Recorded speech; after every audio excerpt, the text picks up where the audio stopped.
আসসালামু আলাইকুম everyone, welcome back to my channel. আজকে আমি তৈরি করব সাধারণ একটা পিঠা, মেরা পিঠা।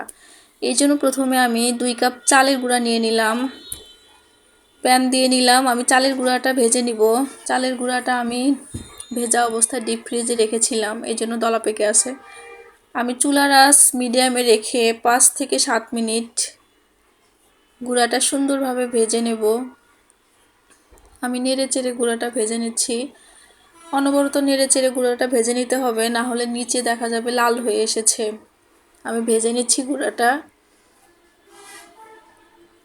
আমার হয়ে এসেছে প্রায় ভাজা। গুঁড়াটা ভেজে নিলে পিঠাটা অনেক নরম হয়।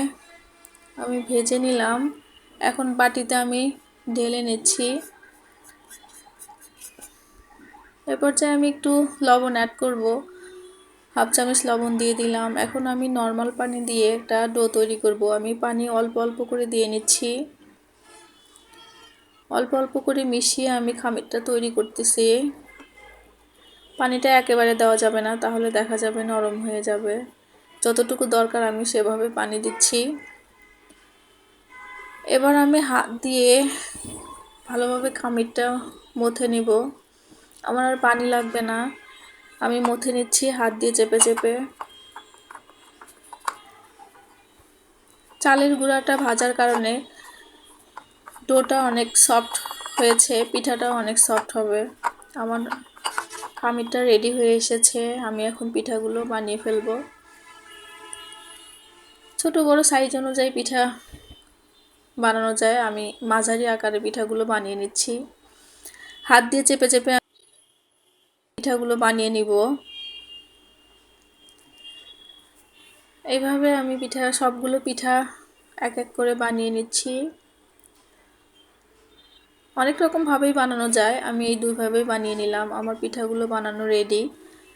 এখন আমি চুলাতে দিয়ে নিলাম একটা হাঁড়ি, পানি দিয়ে নিলাম। পানিটা বলক ওঠার পর আমি একটা ছাঁকনি দিয়ে নিলাম।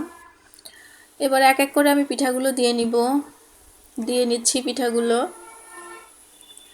অনেকেই পিঠাগুলোর মধ্যে চিনি অ্যাড করে, আবার অনেকে যারা ঝাল পছন্দ করে ঝাল অ্যাড করে, কিন্তু আমার সাদাটাই খেতে ভালো লাগে, এই জন্য আমি কোনো কিছু অ্যাড করি নাই। আপনারা চাইলে ঝাল অথবা মিষ্টি যার যেটা পছন্দ অ্যাড করতে পারেন। আমার পিঠাগুলো দেওয়া হয়ে এসেছে। এবার আমি ঢাকনা দিয়ে ঢেকে দিব। ঢাকনা দিয়ে ঢেকে 5 মিনিটের মতো আমি জালটা মিডিয়াম আঁচে রাখবো।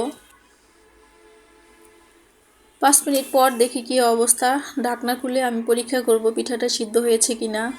কাঠি দিয়ে আমি দেখে নিচ্ছি পিঠাটা সিদ্ধ হয়ে এসেছে। আমি নামিয়ে নিচ্ছি। কত তাড়াতাড়ি হয়ে গেল আমার মেরা পিঠা।